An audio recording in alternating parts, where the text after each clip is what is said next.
Hello friends, జుట్టు గురించి నేను ఒక టిప్ చెప్తా, ఫాలో అవ్వండి. అది ఏంటంటే గోరింటాకు ఉంటుంది కదా, ఆ గోరింటాకు తెచ్చుకొని గోరింటాకుని మిక్సీలో వేసుకోవాలి. మనం ఏ విధంగా చేతులు పెట్టుకుంటామో అదే విధంగా మిక్సీలో వేసుకోండి.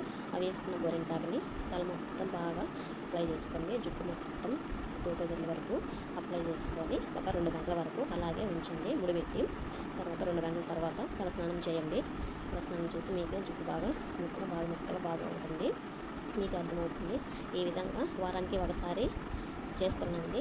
మీకే 1 మంత్లో అర్థమవుతుంది. నేను ఇంతకుముందు మా పాప పుట్టిన నా జుట్టు బాగా ఊడిపోయేది. అదే ఈ విధంగా నేను కూడా గోరింటాకు తెచ్చుకొని వారానికి ఒకసారి ఇలా 4 టైమ్స్ అప్లై చేసి 4 టైమ్స్ ఇలాగే చేసుకున్నాను. 1 మంత్లో నాకు బాగా అర్థమైంది. నా ఊడిపోయిన జుట్టు కూడా బాగా వచ్చింది. ఈ విధంగా జుట్టు కూడా పెరిగింది. ఇంకా జుట్టు కూడా అసలు ఊడిపోలేదు. ఇప్పుడైతే నా జుట్టు బాగుంది. మీరు కూడా ట్రై చేయండి. ఇది నేను మా అక్క వాళ్ళు ఎప్పుడు గోరింటాకు పెట్టుకుంటుంటారు. మా అక్క జుట్టు అయితే చాలా బాగా ఒత్తుగా బాగుంటుంది. అది చూసి సరే ఒకసారి నేను కూడా ట్రై చేద్దామని చేశాను. నేను కూడా నా జుట్టు కూడా అలాగే బాగుంది, అసలు ఊడిపోలేదు. ఇంకా మీరు కూడా ట్రై చేయండి. ఈ గోరింటాకు అనేది న్యాచురలే కాబట్టి, కెమికల్ ఏం కాదు కాబట్టి ఒకసారి ట్రై చేసి చూడండి. ఇంకో టిప్ కూడా ఇంకొక వీడియోలో షేర్ చేస్తాను. నా వీడియోని లైక్ చేయండి. Okay friends, bye.